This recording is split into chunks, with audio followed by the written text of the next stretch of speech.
You're listening to Pop This, the podcast where two women talk about everything pop culture. Here are your hosts, Lisa Christiansen and Andrea Warner.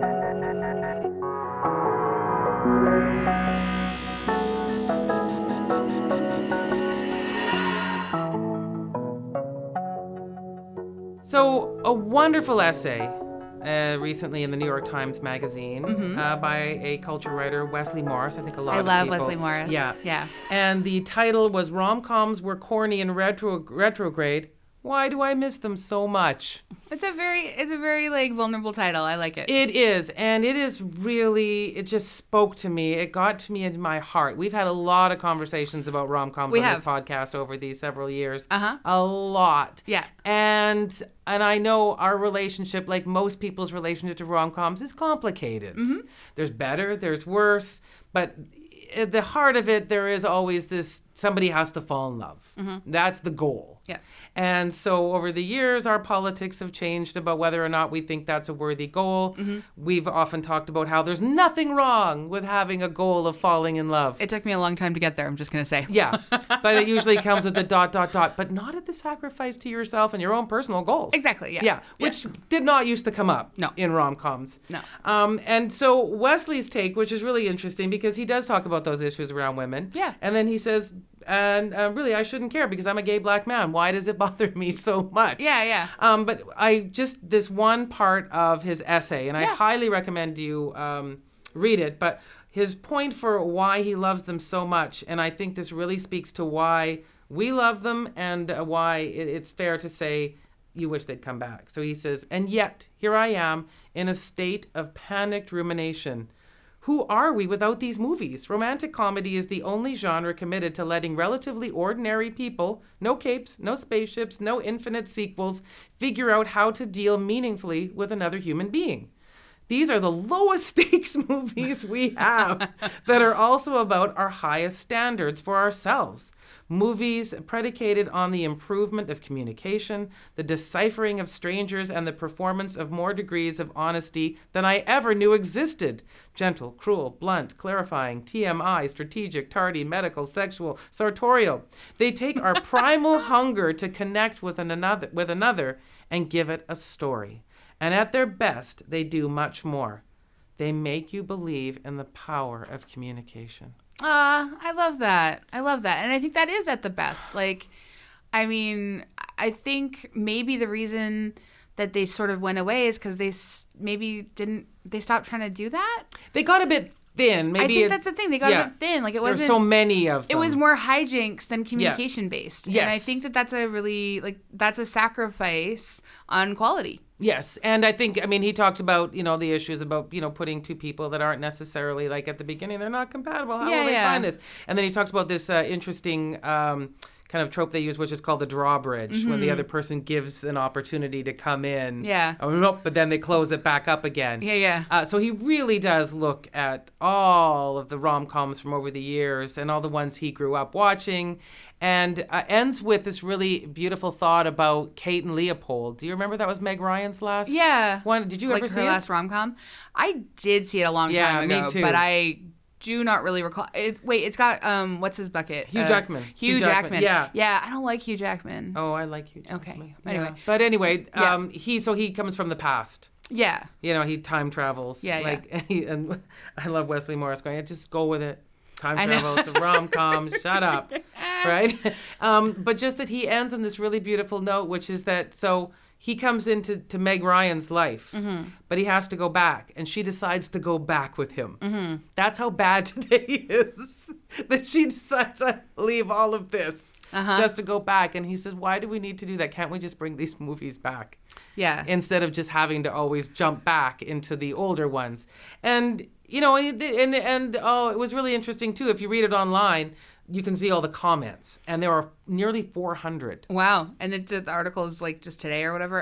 This won't air for a couple weeks. But it was in the New York Times Magazine on April 24th. Okay, so over the weekend, but it's online, and like I said, the comments are just, they're all beautiful as well. Aww. Just really like people who are sweet and hungry for, like he says, just people talking and overcoming things and helping the other person. And in our best rom-coms, that's the thing that we love the most, because it's about personal development. And it's about a lot of times, like the one we're going to talk about, it's about, seeing your own flaws and trying to fix them and not always blaming someone else for your problems. Well, and I do really appreciate I think I've talked about this before, and Dina Del Bucchia has been on our podcast before as well.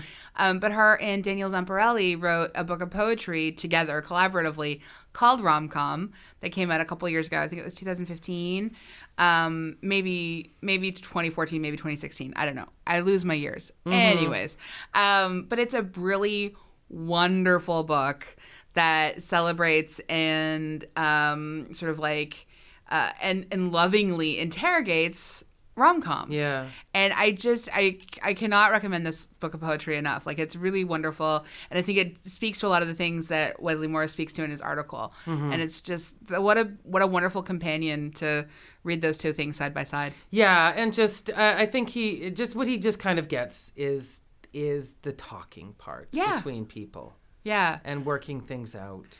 Well, and I mean, so that's going to be interesting then, because like I really do feel like, so yes, it's a good segue to our movie, because I think our movie actually doesn't really spend a lot of time with the talking. Again, it relies on sort of like a gimmick and a hijink or two. Yeah. But at its heart, it is about recognizing that you've been a jerk. Well, and working on yourself and doing that work. Like, I respect that element of it. But I feel like this is another one of those sort of like rom-coms that gets held up really highly in the last like 15 years because we've had so few that have really sort of traded in that the way that you and Wesley and me, even me, kind of miss. Yes, exactly. Wild. I never thought I'd be a person who would miss a certain element and style of rom-com. But that's why the title's even so great. Yeah, they're corny and retrograde.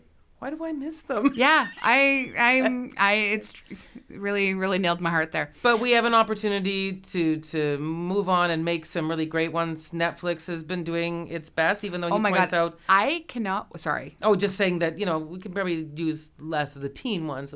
Some adult ones are good. I like too. Teen ones too. I'm not better than the teen ones at this point. Yeah. Especially if they're good teen ones. Because I did like To All the Boys I Loved before. But again, like less. That's not really working on herself and more about again hijinks and stuff. But I am so looking forward to I'll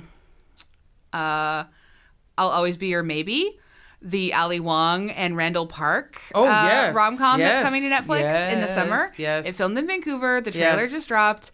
I've watched it twice. I just love it so much. See, I get when it's a good rom-com and everyone's talking about how it's good, I get the same butterflies as if I was going on a date with someone I like. Like, I can work up that same feeling. And when I'm watching it, and there's something about even knowing you're going to put me through the ringer and it's going to seem impossible, but I know it's going to work, and I like that feeling. Yeah, I like it too. I do. I don't mind every once in a while a complicated story that I don't know the ending to. Yeah. But that's called drama. And that's for another time. Yeah. Sometimes I just want what I want. Yeah.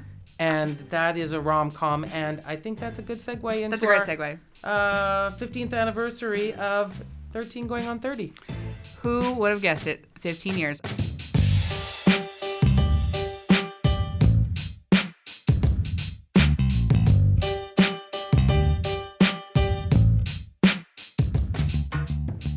I'm Andrea Warner. And I'm Lisa Christiansen. And you're listening to Pop This.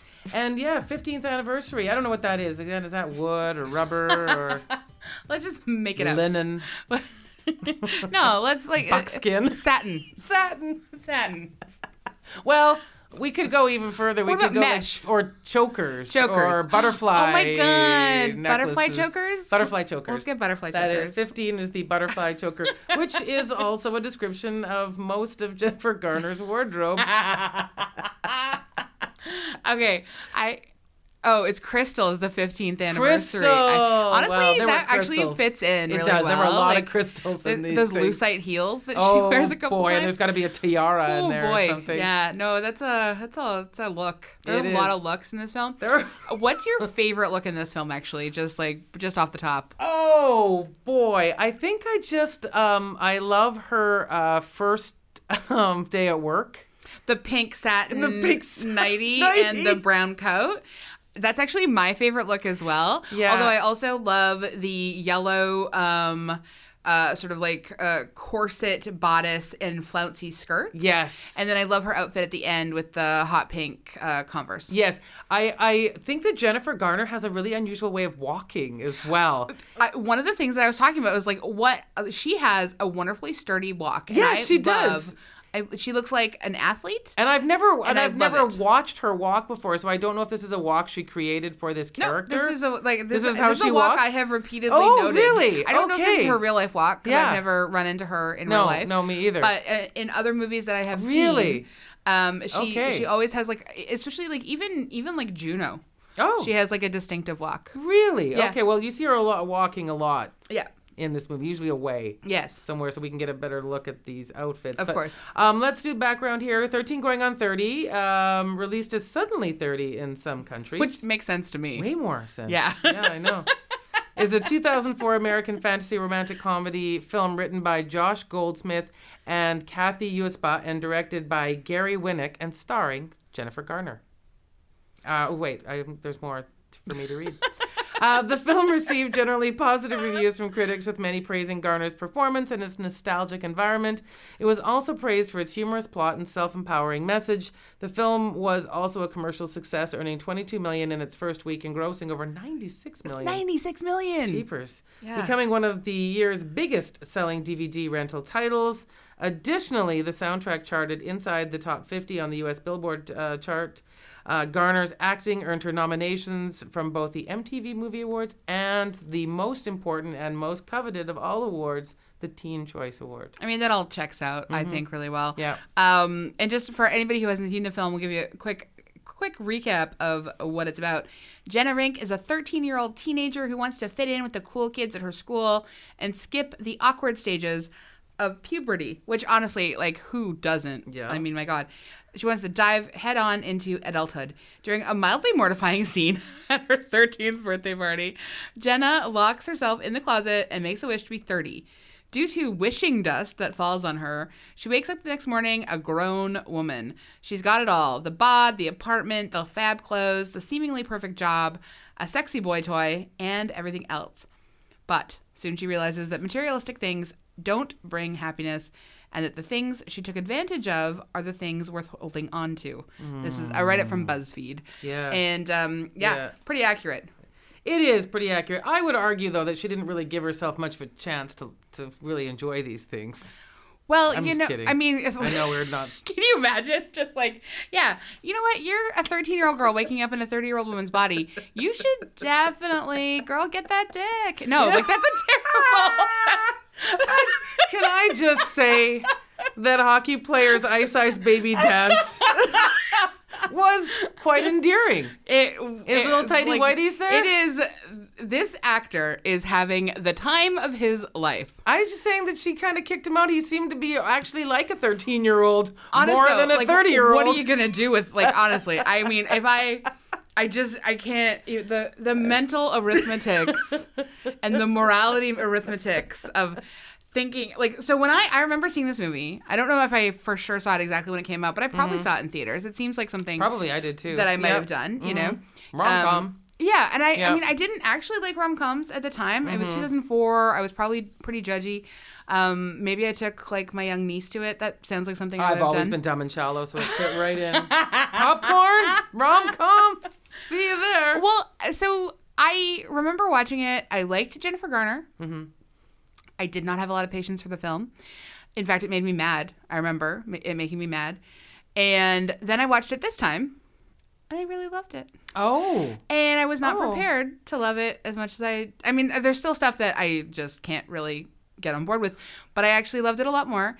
And I was thinking a lot about what that was. And I think I was still again, I've talked about this before with my relationship to rom-coms, but unpacking that internalized misogyny and sexism, I really hated.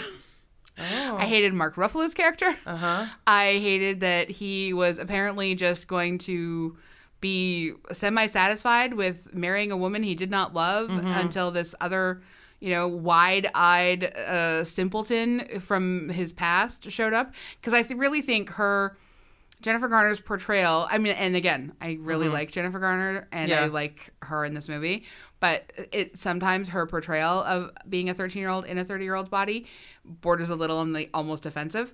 It's just so wide-eyed and so... Although, may I just say, in terms of having a lot of really good laughs when she goes to hit on the boy at... Oh my God, that killed me. No, that's the thing. Her comedic timing... Yes. Is flawless. Can I use your ketchup? Yeah.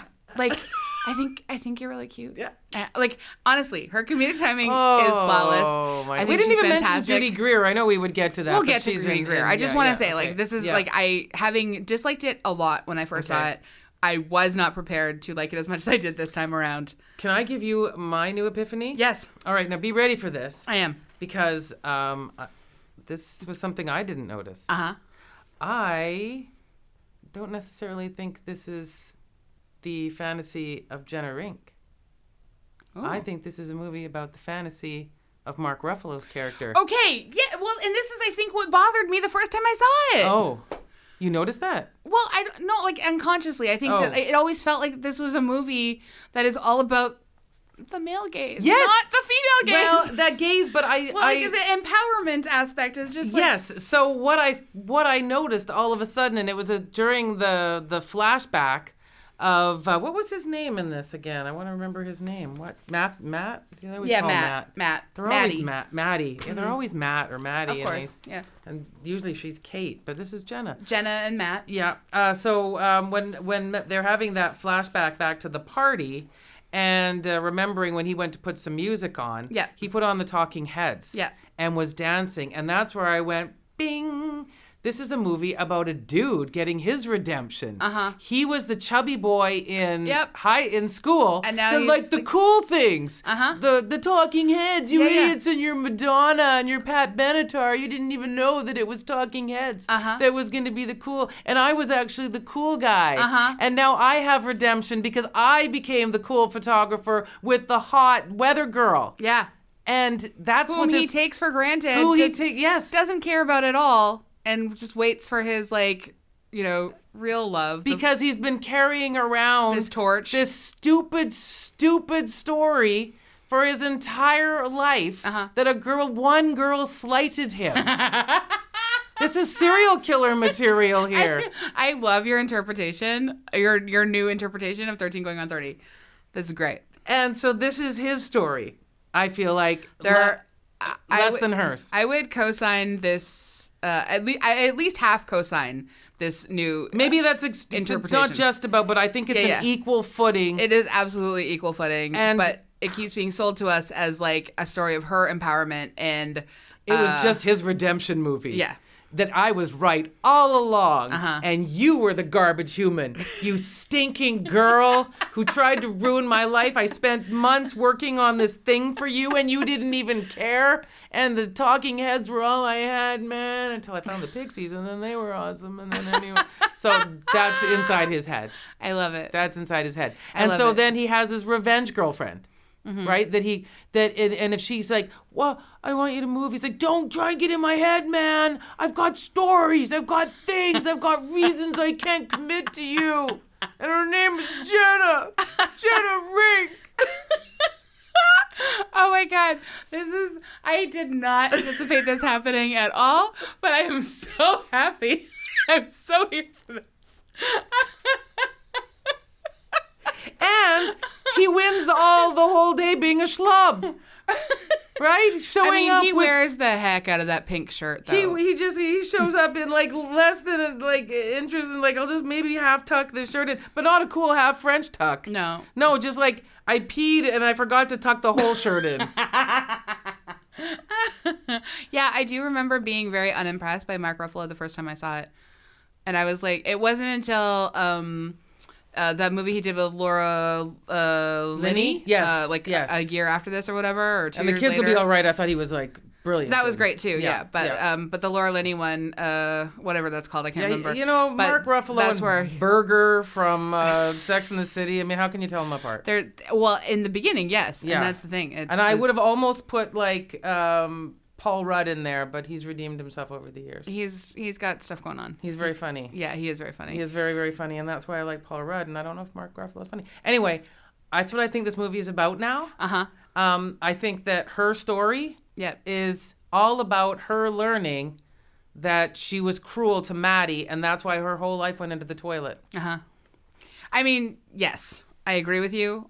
Again, I would even say now I'm up to 75%. I do think she also, the whole idea that we are supposed to learn, which is that girls are just kind of like naturally mean and shallow. Yes. And they decide to grow up and become horrible human beings.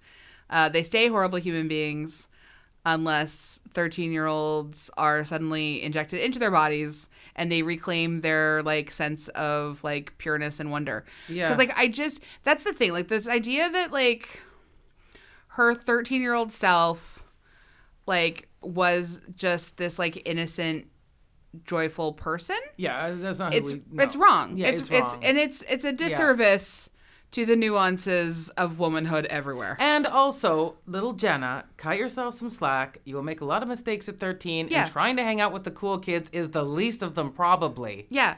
That's what we all did, and we outgrew that. And this film is telling us that unless you can kind of redeem yourself, that you will continuously chase that same thing. Is that? You'll always be defined by super shallow goals. Yeah. I mean, I guess if this film is telling us another thing as well, is that like sort of, you know, if you are a young woman who unfortunately gets sort of like sucked into the patriarchy and then define your life by a hierarchy of like selfishness and capitalism and all these awful like sort of like, you know, historically macho pursuits of like power, then yes, you will fail. Yeah. And because... Well, that's pretty much what Gollum's telling everybody, too, right? Is that this is a cutthroat business. I'm talking to corporate folks. But they don't like this. It is like sort of this interesting sort of like undoing of like, okay, well, she decides her 13-year-old self is like, no, the patriarchy's awful. And so she like sort of like ruins the patriarchy from within by apparently turning the magazine into a high school yearbook. Of only hot people. It looks like an Abercrombie and Fitch campaign. It does look like an Abercrombie and Fitch campaign. Yeah. I don't think she created anything other than something even more unattainable. Look, my home life doesn't even look like this. I was deeply confused as to what... Okay, so, for example, a redesign of a magazine. Yeah. I just want to put this out there to, like, the world. A redesign of a magazine has to actually talk about what the front of the book is going to look like, what the back of the book. They even use the terms FOB and BOB. Front of book, back of book. And plus, they didn't have the 3-hour mission statement conversation, which is the only way you can do anything. So, like, just you need to show what the book is going to look like in its many stages, not just a small ad campaign that is going to make you feel whole in its wholesomeness. Like that's the selling us wholesomeness. I mean, which is strong Jennifer Garner brand. Yes, is selling us wholesomeness. And now 15 years later, I'm on side with Judy Greer's redesign, which is cause of death, chicness, fashion suicide. Judy Greer's redesign is one of the most ridiculous. Like honestly though, like how 90s like was that particular redesign at the like it was just the thing is in our cycle that heroin chic stuff. In our cycle of fashion, she was 10 years too early and 15 years too late. Yes. And that was the real problem with her redesign was just Yes. Well, it's also motivated by hate, and that's not gonna fly in this movie. And power, even though everybody else, and selfishness, and even though if at some point in Jenna's life she hadn't been those things, she would not be going on fashion sprees at Chanel. No. I mean, her apartment is pretty deluxe. It's pretty deluxe. Yeah. This idea that like people show up for you in a town car every day. I remember in the original version, sorry, when I originally saw it. Yeah, the French version. When I originally saw it, I thought Judy Greer ended up as her assistant, not that they were co-editors of a magazine, which again is a very weird, like you don't usually go from high school best friends to co-editors of a massive $1 million that's lucky. Publishing house. And not even liking each other that much. That was pretty amazing. I mean, that, like, again, this is a very specific sort of thing we're sort of told at one point is that, like, you know, again, if you are a terrible person, your friends are basically your frenemies, and that's all you have in your whole life. She didn't even go home for Christmas, Lisa. She wasn't even seeing her parents or taking their phone calls. No. Like, she had fallen.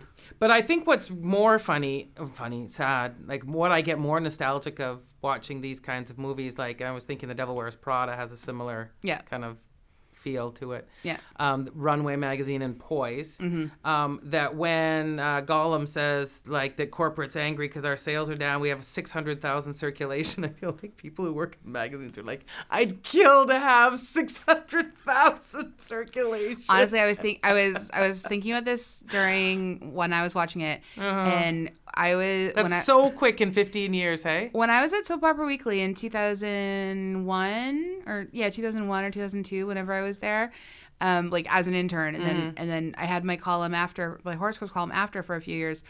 But our circulation at that time was like 1 million a week. Yeah. 1 million a week. A week. They're talking monthly, 600,000. Yeah. But yeah, 1 million and that's a week. Down. The 600,000 was down. Remember? Yeah. No, for sure. Yeah. And that's the thing. Like, I mean, it has been a decisive sort of like ruining of an industry. Yeah. Sure. But then I guess another part of it is I don't care about any of those people in that room at all. I did not see a single one of them have a good idea. No, the secretary we loved. The secretary is great. She has lots of ideas. I feel like what I did though very much enjoy. So what did I like about it then seeing it this time? I don't know. I think I really like Jennifer Garner's performance. Yeah, I did too. I still find her plays a little big sometimes with like the overly simple. But I did like sort of, again, like she's really good at physical comedy. Yeah. As much as, yes, I don't need any more Michael Jackson in my life at this point in time. Yeah, that was funny too. Hey? I did enjoy watching the Thriller dance. Like, I mean, if I'm going to have to sit through a choreographed dance scene, which you know I love. Yes. I want it to be a good choreographed dance scene. Yeah. And it was great. I think more than anything in this movie, I just love the wardrobe so much. And I love the idea of just taking some simple things like we see in these body switch movies, which is that, especially for the person who, all of them, I would say that. So when the person becomes the adult, there's all these things that they've been feeling inaccessible to them. Yeah. Drinking, porn, whatever, all these weird things, right? Yeah. And so for her, it's like being able to dress up every day. And she has this incredible wardrobe, and do your hair up. And I think that is so funny. And put the makeup on. And the makeup on, and having no real sense of, that advice is just before you go out, take one accessory off. No, she's like, before you leave, put 9 more on. No, when you're 13, put 9 more on. Put 9 more on. And I love that. And I love the fact that they got that her just because 13, depending on the 13-year-old, can be that really that precipice of being a little girl to the adult, right? Yeah. It's really, and so I like the way she played her as sometimes being very adult and then sometimes just being this little kid. Yeah. And so I enjoyed that, and I enjoyed those weird moments with the other kids. I don't know why she's there for a sleepover and why parents didn't flag that. This was a question that came up when I watched it as well, is what is happening here? Yeah. And the best I could decipher is that, one, it's New York and parents don't care. Teenagers in New York are just a tiny bit more grown up. Yeah, and Eloises or something like that. Yeah, everyone's abandoned and, latchkey kids. Yeah. And that it was the girl that she met in the elevator and all her friends. Yeah. So they could go over to this, like, stranger woman's apartment who had lived there for probably long enough that people were like, oh, well, she's always been standoffish and cruel. Now she's pleasant. Let's just embrace this hospitality. Also, when you're a certain level of rich, people just let you take their children. That's it, exactly. Honestly, the class issues are fascinating. Oh yeah, exactly. And I thought it was very sweet with the going home. And I think that we had talked about that because I think we did Peggy Sue Got Married. Yeah. And that when she was young again and she was able to phone her and talk to her grandma who had died. And so those sorts of things with the body swap and the time swap thing. Yeah. I like when they find some genuine moments that we can all relate to. Yeah. Beyond just the story, because the story is going to happen. Yeah. Well, that's the thing. Like I like those moments also where we see that, like, so yes, she's a 13-year-old girl, and I don't want to spend a lot of time thinking about how that's her inner 13-year-old is what Mark Ruffalo's character is attracted to. I don't. And this is another thing. I hate thinking about the logistics of this, so I'm just gonna refuse to. And instead think about how she is a 13-year-old girl who is engaging with some sexual agency for her first, for the first time. Though we see that she has it in the closet when she's like back in her normal body again. But she, I was talking some friends that I watched it with. I was like, that move where she's like, let me see your tongue. I was like, that is a sexy move to a 13-year-old. Yes. That is not an innocent, let me see your tongue. No. Yeah. And then, when they have their kiss, like, she knows what she's doing. She is absolutely angling to get this person back in whatever fashion that she can. She even, and it's, again, I think it's like smart for the character and a smart script choice to have her comment about, like, oh, Maddie, you have hairy arms. Yeah, honestly, that was funny. Hairy arms is actually one of the things that I think about. It's like, what signifies an adult male to me? There you go. Oh, hair. Yeah. Like, and I love how he said, no one's ever said that to me before. It's an unusual response. Yeah, no, I did think that too. I thought that was very sweet. And also, I just have to say, there is something else I don't like at all as a trope in these is crashing weddings. I find that really gross. You had a lot of time to not screw up with the catering. Someone's broken heart. I don't feel good about watching people try to ruin weddings. I mean, I had stupid feeling, but it just upsets me. It's not great, but I understand why it's done cinematically, because it's like, it's very dramatic. Visual high stakes, very drama. I know. This is a wedding that he is so utterly unengaged with. Yes. That when his own fiance shows up to his workplace and puts her hands on his face and says something like, guess who? Yeah. He thinks it's someone else. Yes. Like, this absolutely. That's the thing. Like, this guy, he just constantly gets to be a guy who things sort of work out for. And your reading of this film is quite brilliant. He is just so much that he can turn down this incredibly beautiful woman. He can't connect to her. Yeah. Like, that's how great he is. I mean, they are supposed to get married. She lives in Chicago. Yeah. He lives in New York. Yeah. They are a week from their wedding. Yeah. And she's there so they can start hammering out this thing about where they're going to live together. Yeah. Is there a part of the film that was cut wherein we are supposed to dislike her because she's pressuring him? Yeah, no, we to didn't get married? see any of that. No, for a successful rom-com, we have to see the other person do something really awful. Well, at the very least, just be like, or at least turn off that person. Yeah, just like be someone who we wouldn't like she seems to have. I mean, other than the fact that, like, she's also apparently so eager to get married, she doesn't care that they don't know where they're going to live yet. Yeah. Which, again, though, like, I'm sort of tired of having to, why? read into because this. He is so awesome, Andrea. That's he right. Is so awesome. It's his movie. Yes. No, you're right. Honestly, wow, this is something I'm going to really just have to tuck inside my heart for a long time and think about. How much do you love Judy Greer, though?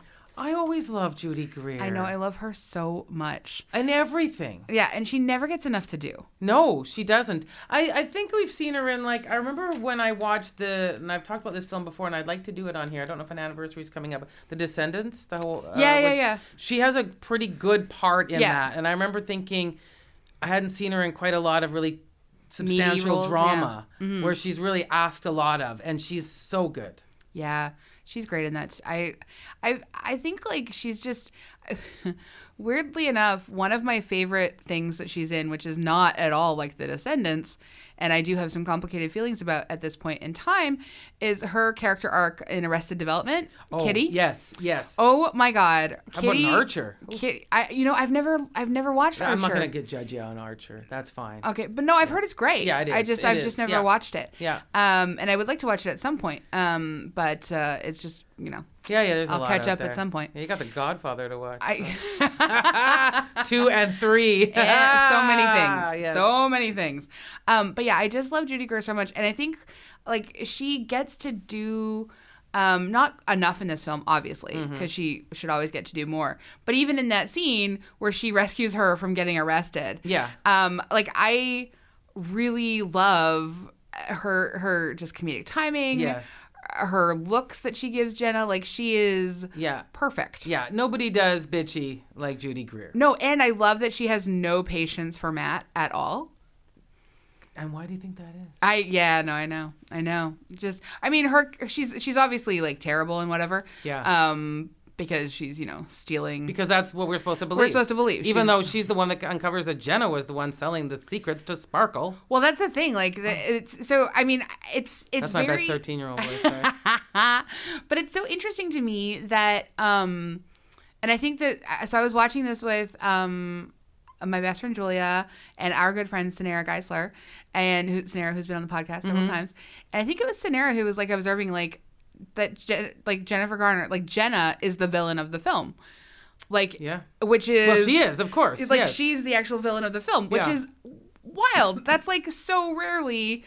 Like, that's a very interesting, like, plot twist to the traditional rom-com because all of the way structure. that everyone sees her is not who she really is. Yeah. Yeah, because she's an awful person. Yeah. And I think that actually is really fascinating. And maybe the 13 going on 30 doesn't get enough credit for that particular sort of subversion. Yeah. No, that's fair. Yeah. Yeah. That's like something that I really thought was like, oh, wow, yeah. Yeah, no, right. she is. When that guy comes in with you, let's have an affair. Oh, my God. She's having an affair with the art director's gross. She has not great taste in men. Well, hockey guy is funny, but hockey guy, I mean, but he just seems like he's taken a lot of pucks to the head. That's all I want to say. Yeah. Like, just and yikes. we Canadians know what that look. We sure do. Yeah. No, I mean, the dancing was hilarious, but yeah. I can't. Yeah. Do it. Yeah. But anyway, it's a lot. It's a lot, and that shark is pretty funny. Yeah. And yet at the same time, like, am I this like total sucker? Like every time her character gets a little teary, I got a little teary.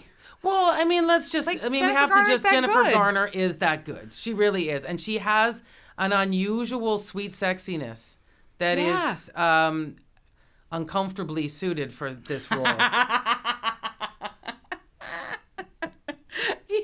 So even when she's putting on these, which would be a ridiculously hot short dress, she ends up looking gawky in it. Yeah. Yeah. Like at that party. Of course, yeah. In that big cavernous room, which I feel like we've been to parties in those places. We absolutely have. So uncomfortable. It's so uncomfortable.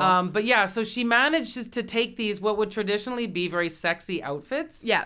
And make you laugh at her. Embody them with that awkwardness. Exactly. Yeah. And I do think that's what makes it makes her so endearing. Yeah. But yeah, like I said, but then as you pointed out with Maddie being attracted to her it's like he's saying to his friends, "Oh my gosh, she's so awesome. She is like a 13-year-old, but she's the body of a I know it's right? so deeply uncomfortable. It's so deeply uncomfortable. Yeah. Do you generally like body switch movies? I probably do. Yeah. I do. I think it's we're always saying to people all the time, either take a walk in my shoes or there, but for the grace of God, go I, or something, right? Yeah. So I think it's an obsession we all have, wondering, what the other person's living like, and So yeah, no, I think I do, and I was thinking about that because I was thinking about one of the ones that there's been so many. I think I saw one with like, was it Ryan Reynolds and Jason Bateman? Oh yeah, well they switch lives and because they like their pee streams cross in a fountain or Yeah, something. my God, I saw that one. Yeah. But the one I do think, and I hold close to my heart because I loved, was when they redid Freaky Friday with Lindsay Lohan and Jamie Lee Curtis, because I thought that they did a really great job of those two lives.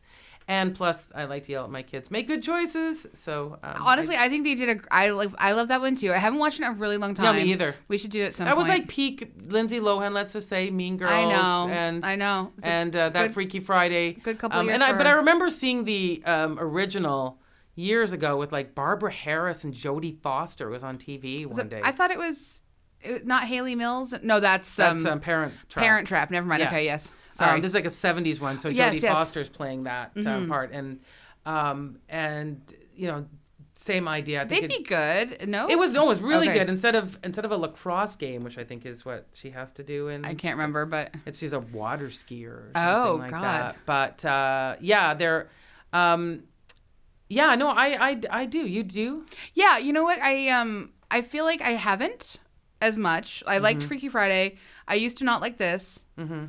Now I sort of like this, and I enjoyed it more than I did. Your reading of it has given me another somersault. The new Jumanji 2, the newish one. Have you seen that? No. Okay, well, that is, so it's 4 kids, and they are in the characters of video game people, right? So they look like, so they've picked people, so the sheepish... Like much more grown up or whatever. Yeah, well, the sheepish, nerdy high school guy is in The Rock's body. I see. And then the girl, who's like the mean girl from school, is in Jack Black's body. Nice. And Jack Black has always got this kind of feminine energy to him, even though he's, Mr. Metal Guy and all that. So that worked really well. It was fun. Yeah. And I loved hearing like The Rock. Kid Rock.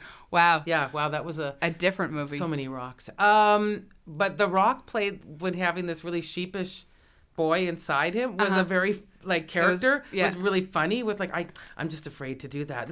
Look at you. And he's like, oh yeah. So I thought that was funny. Yeah. I was enjoying that. Yeah. Big gets brought up a lot in relation to 13 going on 30. And Tom Hanks. Yeah. Yeah. And I haven't seen Big. Me either. Maybe since I was a kid, really little kid. Yeah. I've heard it really genuinely is great. And it was Penny Marshall directed it, I believe, and it was a thing. Yeah. But I've heard that has even more awkward sexual themes, and I believe it. Yes, because well, who was the actress that has to play in? Oh yeah, no, it's. Yeah. So there's a couple of little quotes that I think are really great. So this is one. I'm going to read one from a writer at Hello Giggles. Mm-hmm. Her name's D. Elizabeth. Ultimately, there's a lot I learned from Jenna Rink. How to spice up a party, how to get out of a bad date, that there's no bad occasion for glitter eyeshadow. The list goes on. But most importantly, she reminds us to be aware of my surroundings, to take in the details of my everyday life, yes, even the boring parts, and to value the things that are happening to me right now before they become memories.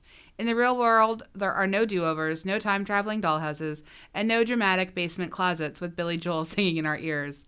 All we have is right now, and that, in and of itself, can be magical all on its own. Yeah. That's a really nice fair. Reading of this movie. It's a light film. Yeah. Until I ruined it for everybody. But...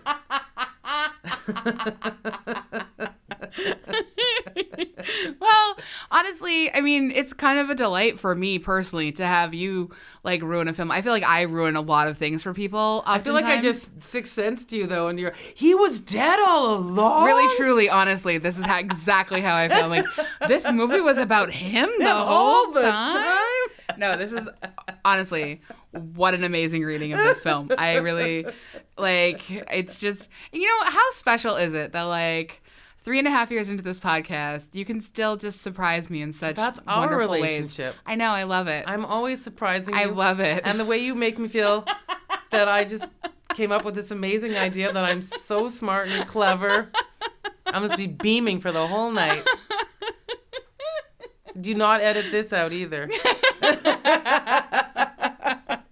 Andrea Gin's like, I refuse to let them crow on about their like mutual love. That's not we want women fighting. Spatting, sparring. Come on, that's ladies. obviously what Andrea Gin wants the most out of us. Yes, I hate you and the whole operation. Just a real dynasty fight all the time, right? Yeah, all the time. Take your mink stole, put it in your Rolls Royce, and drive to hell for all I care. Did you have a vision of your life at 13? Oh, boy, yeah. That's a really good question, isn't it? What was your life at 13? Or what was your life going to be at 30 when you were 13? Yeah, I thought I'd be dead probably. Me too, totally. I had no vision of 30. No, I didn't. I have a very clear memory. Like, it's interesting that you would read that quote about, to be present in moments. And I think that, I've obviously forgotten years and years of my life. I know where I lived at the time, but I don't know if I can highlight like particular things.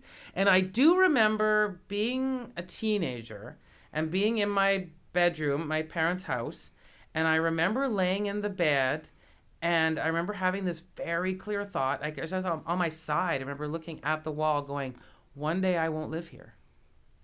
And I remember thinking that was Yeah. it was huge. Yeah. And I don't know why I made myself think that. Mm-hmm. And it was like a weird kind of rush of knowing I was growing up. Mm-hmm. Because when you're a kid, everything is that bedroom. Yeah. Like it's part of a larger house. Yeah. But your room is your sanctuary. Yeah. It's your fortress of solitude, right? Yeah. And so when you're in there, you're just these thoughts you have. And your parents are also... a big everything, right? That's you depend on. You're like plugged into them like the Borg or whatever, right? And so that thought I remember really clearly going, one day I won't live here, was really hard to comprehend. Yeah. But I knew it was true. Yeah, I don't remember at 13 like precisely sort of like what my vision of the future was. I knew that I wanted to be a writer. I knew that I wanted to do certain things, but I didn't know necessarily what those would look like or how they would look or whatever. I think I thought that I would go to like university for creative writing and like become a poet or a fiction, like a novelist or whatever. And so elements of those things were true and are true. But I think I already knew that you couldn't plan out anything because enough disruptive things had happened up to the age of 13 that I already had a sense of like sort of precarity.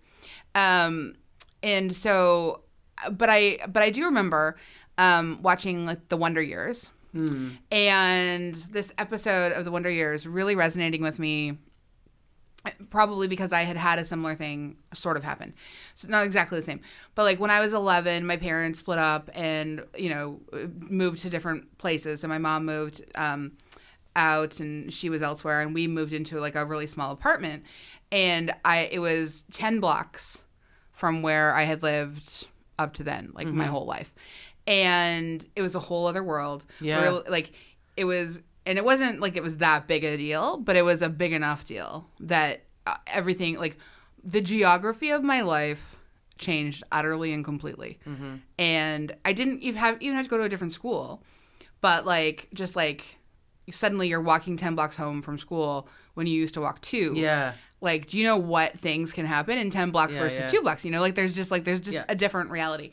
And I remember watching The Wonder Years. And it's, Kevin has been so close to Winnie, and Winnie has been the girl next door or across the street or whatever she was. And then she moves. And he's devastated. And she's kind of devastated, but she's kind of excited and nervous and scared. And he wants to make it all about him because it's Kevin. And she's like, I need my feelings. And I'm the one who has to move, You still get to be in our neighborhood and whatever. And at the end of the episode, he just gets on his bike and cycles a mile to her house. Yeah. And he says something along the lines of like, and suddenly my world, which had been 1 block, was now just an extra mile bigger. Yeah. And I love that notion. And like, I've always thought about that as like, that is the definition of growing up. Yeah. Is like when the moment your world gets a tiny bit bigger than it used to be. And I honestly feel Jenna's world had been very small. Yes. And she had lived next door to this boy who very obviously loved her, and that she wanted a slightly different life because she felt that it was something cooler. Yeah. You know? Yeah. And that's a normal thing. That's a very normal thing. It's such a normal thing. And so, she does behave poorly. And, you know, it would have been possible to have a movie about a woman who becomes the editor or something of a really cool fashion magazine and isn't a horrible human. But then we wouldn't have this subversion wherein the heroine is also the villain yes. of the very same film. I know, but it is. But it is. Yes. But I just think there is this is a very specific rendering of this scenario. I think I thought that I would know more. I thought I would be more organized or have better plans. Whereas I think now, if I was to describe a metaphor for my whole life, I feel like it is, you know, in movies where somebody has to go perform something on stage and they're standing in the wings and they don't want to go and someone pushes them onto the stage. That's been my whole life. Your whole life. That's my whole life. It's just... I'm standing off to the side going, there's no way I'm doing this. And someone pushes me out there, and occasionally it's a hit, and occasionally it's a flop. That is life. Yeah, that's been the whole thing. And I think probably if I had written anything down when I was 13 or 14, I probably had a sense that it would unfold with more predictability and more control and make some sense. And that I wouldn't be making mistakes, which I know we've all been really good at saying things like, but if I hadn't made those mistakes, I wouldn't be here. No, exactly. I really actually would prefer not to have made that mistake. And it's great I'm here now, and that's lucky. But Jenna's mom, she tells her every mistake makes you who you are. Yeah, no, it's fair. But I didn't think we didn't actually see how dull Jenna's mom's life was, or exciting. One of the two. I mean, she appears to really... She's still sort of like successfully, happily, maybe married to someone, and honestly, like making a partnership work for like 20 years, nothing to sneeze at. Yeah, that's no. I think she's accomplished a lot. It's a beautiful house. I hold that in a higher regard than I ever used to. Their rec room is better than any house I ever lived in, top to bottom. Their rec room is larger than my apartment. Exactly. Yes. Anyway. So does this movie pop? Oh, I think it still pops. But I think for a different reason. Yeah, I think it still pops, and it pops in a way that I did not anticipate, and that I am going to then be thinking about for a long time. Good. Who knew? Who knew? Who knew?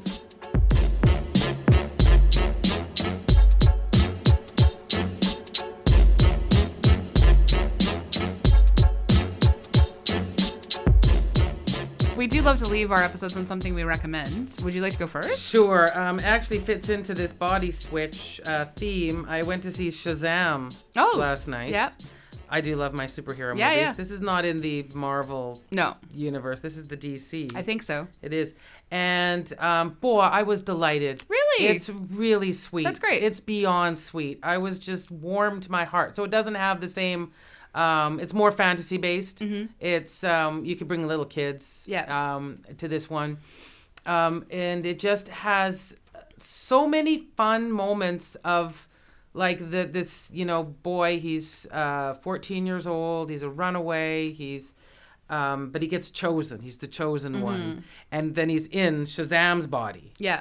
And the actor playing him, Zach. I can't remember his name. He used to be in that Chuck. TV show, Chuck. Yeah. Is so funny playing, again, like we were like, did Jennifer Garner He's a pretty charming actor. He is really, and the lines he has and the way he delivers them as this kid inside this superhero's body is really funny. It's a sweet movie. Every turn, the diverse cast of kids, because he's growing up in a group home, and these are misfit kids. Aww. And they're delightful, and there's such a heart to this movie. Yeah. It's not just a lit up lightning bolt. Aww. It's really, really sweet. And especially if you were having some kind of bad day, take yourself off to Shazam.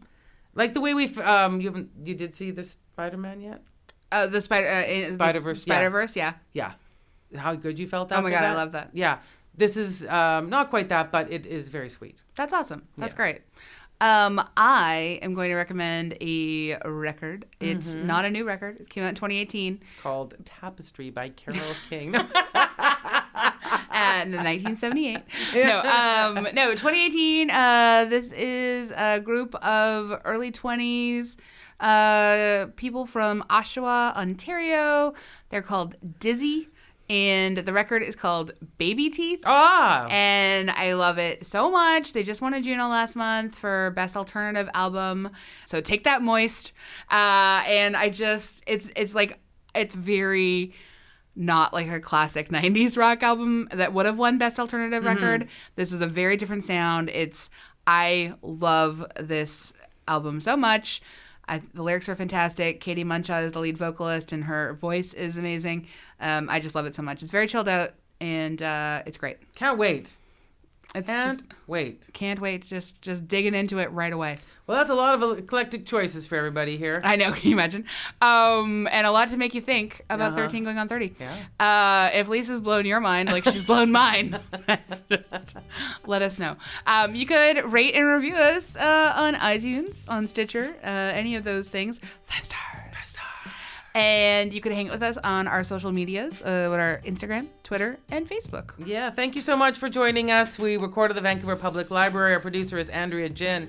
And it's always great to be with you. And, have a great day. And, redeem yourself maybe for something you did as a 13-year-old. I don't know. Or if things aren't going well, maybe you did something when you were 13. Check in. Yeah, just sprinkle some wishing dust on your head. Woohoo! You'll be fine. Bye.